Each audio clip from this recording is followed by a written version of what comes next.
Hi everyone. Okay, very last section for us. We want to talk about improper integrals. And again, the bulk of your work on this is going to be just integrating, practicing your integration techniques. But it's kind of a cool concept as well that we get to think about. So, an integral is improper if either the integral itself, as in the bounds of the integral, are infinite, or the function becomes infinite on our interval. So for the unbounded integral, you can see in my examples, if one of these or both of these are infinity, that's called an improper integral. And in terms of the function, we're talking about vertical asymptote. So if you have a function that goes like this, there's a vertical asymptote, and you try and integrate across that vertical asymptote or even just up to it, you are dealing with infinity, even though it might be a little more hidden. All you'd see in your integral was the integral from a to b of f of x dx, and you'd have to be paying attention to your function to notice that infinity is hidden in there in the behavior of the function. So if we have this, for starters, I want you to realize that this is actually an interesting question. Remember that these definite integrals represent area. So at first it seems maybe like a silly question. If we're looking for the area under the curve and we go on forever and ever and ever, isn't it just going to be infinity? Or if we're looking for the area under the curve and it has a vertical asymptote, isn't that going to automatically capture infinite area? But the answer is no. You can actually capture a finite amount of area, even if something becomes infinite, which is really weird, but we'll walk through it. So let's see, what else do I want to say? To deal with our improper integrals, you're first going to have to figure out which the problem is, and then that's going to determine your process. So if the integral is unbounded, what we're going to do is we're going to replace wherever infinity shows up with a variable. You can't plug in infinity and just use like f of infinity minus f of a. That's not valid. Infinity is not just a number you can plug in, but you can use limits to figure out what's going on.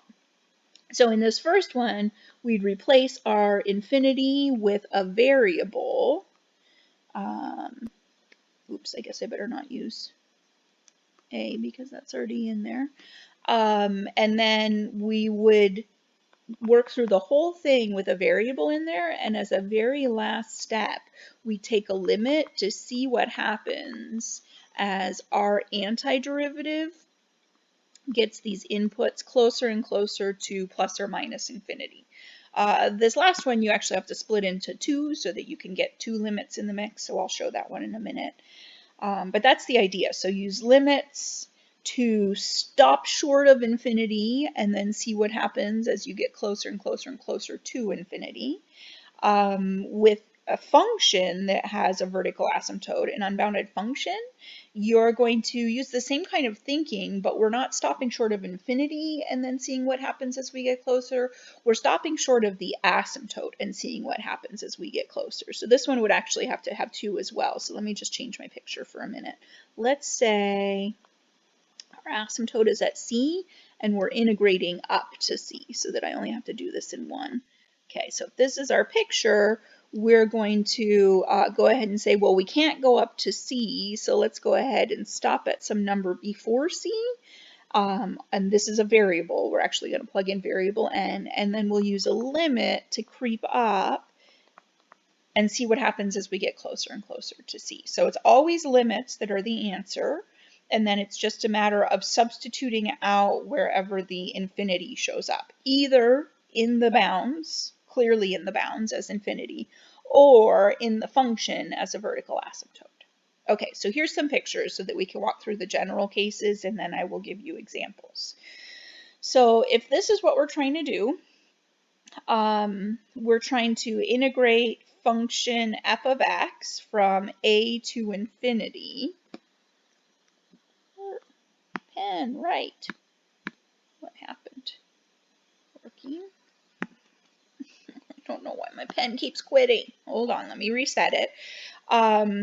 we are going to do exactly what I showed up above. We're just going to use a variable to replace the infinity that shows up in the bound of the function. So we're going, there we go. Integral from a to infinity of f of x dx. And again, the problem is you can't just find big F and do big F of infinity minus big F of a, because you can't plug infinity into a function. It's not a number. So this is a big no. Angry no. But you can use limits to answer that question. So we would rewrite this as the integral from a to b. And a would be a number, not a variable, but b is actually a variable. And then you would say, okay, well, I'm going to find the antiderivative. So I'm going to get big F of b minus big F of a. And then I'm going to ask myself, what happens to that expression as b gets bigger and bigger and bigger? So that's how that one's going to look.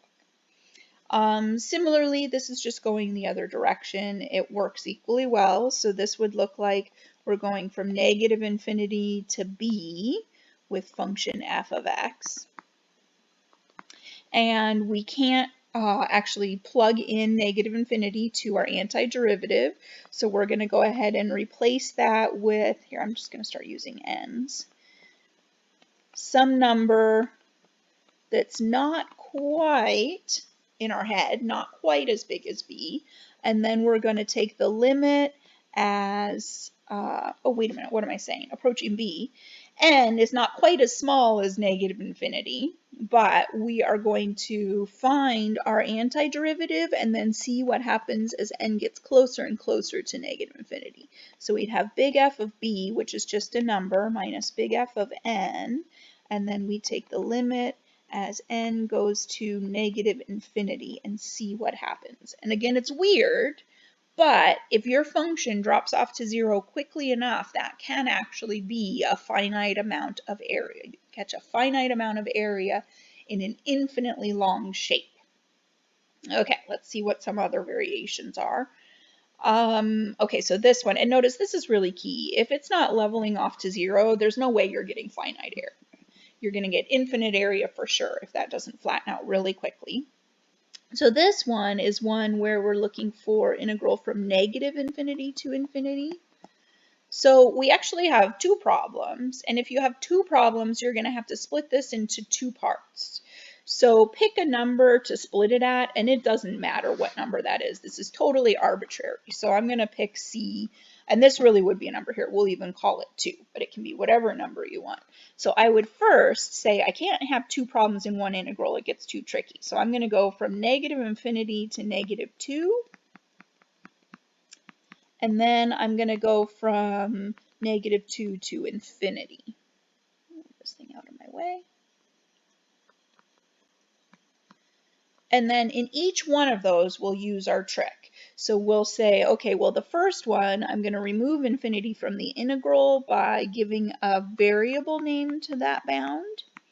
And then I'm going to see what happens. So I'm basically building an area function. And then I'm going to see what happens to my area function as n goes to negative infinity. And then I need to do the same thing. I didn't leave myself room. I'm going to replace positive infinity for this integral with m, and then I'm going to find out what happens to my area function as m goes to positive infinity. So this one will be a little bit messier. You'll get a big F of negative 2 minus big F of n, and then you'll take the limit as n goes to infinity, negative infinity, and then you'll take limit as m goes to infinity of big F of m minus big F of negative 2. And notice that as n goes to negative infinity and m goes to infinity, nothing happens to those big F of negative 2's. So those are actually going to drop out. You'll have a big F of negative 2 minus a big F of negative 2. So really you're just looking for the limit as n goes to negative infinity of f of n and the limit as m goes to infinity of f of m. And there is a minus sign in the mix that I failed to say. Okay, so unbounded function looks like you have a vertical asymptote, so that's what's supposed to be happening right here. We have a vertical asymptote, and you're integrating either right up to or across that asymptote, so your y values get infinite in the mix. So this one's not as obvious on the integral, because this would just be from a to b f of x dx, where a and b are just numbers. But if we're paying attention to the function, we should be able to tell that it becomes infinite at b. So we can't plug b into our function because what makes vertical asymptote is the function being undefined. So if you try and plug in b, you should get nonsense. Sometimes the antiderivative, that nonsense is kind of hidden, but we want to pay attention. Okay, so we are going to replace that b with the variable, so I'll let that be n. And then we're going to take the limit as n gets closer and closer to b. And notice, and sometimes this matters, that we really only care about what happens as n gets closer to b from the left. I don't care about when my number is bigger than b. I only care about creeping up on b from the left-hand side. So we'll get the limit as n goes to b from the left of big F of n minus big F of a. So you should be setting these up from the beginning, but just to show you the kind of thing you'll be working on, these all become limit problems. Okay, last but not least in this long video, what if you integrate across an asymptote instead of just right up to it?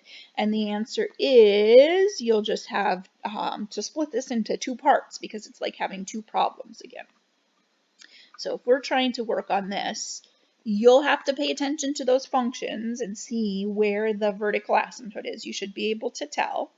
And then we'll say, okay, well, this is no good, so let's just split it at C. And we'll say, okay, well, I'm going from A to C, which is just like what I did in the last problem. And then I'm going from C to B, which is almost like what I did in the last problem, but coming from the other direction.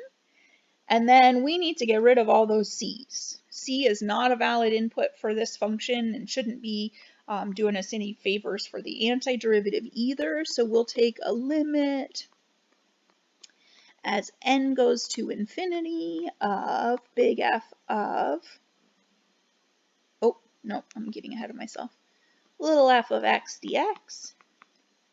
And then we'll take a limit as m goes to infinity. Nope. Oh my goodness. C. N goes to C, m goes to C of the integral from m to b of f of x dx. Okay, I'm not going to write out all the f of b's, f of a's because my brain's starting to hurt from saying them too many times. I am going to mention a little bit of vocab and remind you of something that you're going to need on at least some of these. So if we do get finite area, we would say that the integral converges. If we get infinite area, we say it diverges. So just keep track of that notation. You won't actually have to use the word converges as much because if it converges, we usually just give the area. The area is 3. But if it doesn't converge, your answer will just be the integral diverges. That'll be all you have to say. Okay, the other thing I wanted to remind you about was L'Hopital's rule. It's really handy here. L'Hopital's rule says the limit as x goes to a of f of x over g of x is equal to the limit as x goes to a of f prime of x over g prime of x, but only if you have a 0 over 0